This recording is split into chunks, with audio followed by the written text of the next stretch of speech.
Bismillahirrahmanirrahim. Assalamualaikum warahmatullahi wabarakatuh. Innal hamdalillah nahmaduhu wa nasta'inuhu wa nastaghfiruh. Asyhadu an la ilaha illallah wahdahu la syarika lah wa asyhadu anna Muhammadan abduhu wa rasuluhu la nabiyya ba'da. Allahumma salli wa sallim wa barik ala Sayyidina Muhammadin wa ala ali wa ashabi ajma'in wa man tabi'ahum bi ihsanin ila yaumiddin. Amma ba'du. Puji syukur kami aturkan kehadirat Allah Subhanahu wa taala atas segala limpahan rahmat dan karunia-Nya sehingga kali ini saya bisa menyapa Anda dalam keadaan insyaallah sehat walafiat, tidak ada halangan suatu apapun.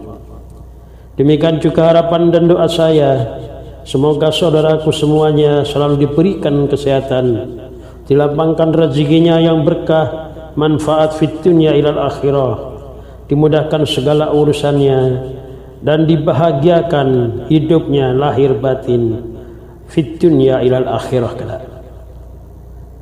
Salawat dan salam semoga terhaturkan kepada junjungan kita Kanjeng Nabi Muhammad sallallahu alaihi wasallam beserta para sahabat dan keluarganya.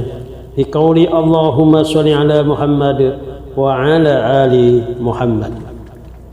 Saudara-saudaraku yang dirahmatin Allah, setelah seorang meninggal dunia, tempat pertama yang akan dituju sebelum ke alam akhirat adalah alam kubur atau alam barzakh. Di alam ini mayit akan mulai mempertanggungjawabkan dan merasakan sebagian balasan dari amal perbuatannya semasa hidup di dunia. Jika ia selamat, maka perjalanan selanjutnya akan semakin mudah. Akan tetapi sebaliknya, jika di alam kubur dia tidak selamat, maka perjalanan selanjutnya akan semakin sulit. Abu Laitsat Samarqandi dalam kitab Tambihul Ghafilin menyebutkan adanya beberapa hal yang dapat membuat seseorang selamat dari azab kubur dan mendapatkan penerangan di alam kubur. Lantas apa sajakah kiranya yang dapat menyelamatkan manusia dan bisa menerangi di alam kubur itu? Yang pertama adalah menjaga salat 5 waktu. Salat merupakan kunci utama bagi umat Islam. Hal ini menjadi penting karena perintah salat merupakan perintah langsung dari Allah Subhanahu wa taala dan juga sebagai pembeda antara seorang muslim dengan orang kafir. Orang-orang yang rajin menjaga salatnya bisa menjadi sebab penerang dirinya kelak di alam kubur. Salat merupakan cahaya, sedekah merupakan bukti nyata, sabar itu sinar, dan Al-Quran adalah pembelamu atau menuntunmu. Hal ini telah disampaikan oleh sabda Rasulullah sallallahu alaihi wasallam dalam sebuah hadisnya. Dalam kesempatan lain Nabi Muhammad sallallahu alaihi wasallam pernah bersabda tentang kuburan seorang wanita berkulit hitam yang bertugas membersihkan masjid. Wanita itu meninggal, kemudian beliau menyolatkan wanita itu di atas kuburnya. Kemudian beliau bersabda, sungguh kuburan-kuburan ini penuh dengan kegelapan atas penghuninya, dan sungguh Allah Azza wa Jalla akan meneranginya untuk mereka dengan solatku atas mereka. Hadis riwayat Muslim. Yang kedua adalah memperbanyak bersedekah. Sedekah dapat menjadi penerang dalam kubur, karena sedekah merupakan salah satu amal yang jika dilakukan maka pahalanya akan terus mengalir kepada pelakunya walaupun ia sudah meninggal dunia. Hal ini sebagaimana dijelaskan dalam sebuah hadis, idza mata ibni adam in qad amalu ila min salasa shadaqatin jariyatin aw ilmin yuntafa'u bi aw waladin sholihin yad'u lah. Jika anak cucu Adam meninggal, maka semua amal perbuatannya terputus kecuali 3 hal: sedekah jariah, ilmu yang bermanfaat, dan anak soleh yang mendoakan orang tuanya. Begitu besarnya keutamaan bersedekah ini, sehingga tidak hanya sebagai penerang dalam alam kubur. Dengan bersedekah seseorang dapat terhindar dari siksa di alam kubur.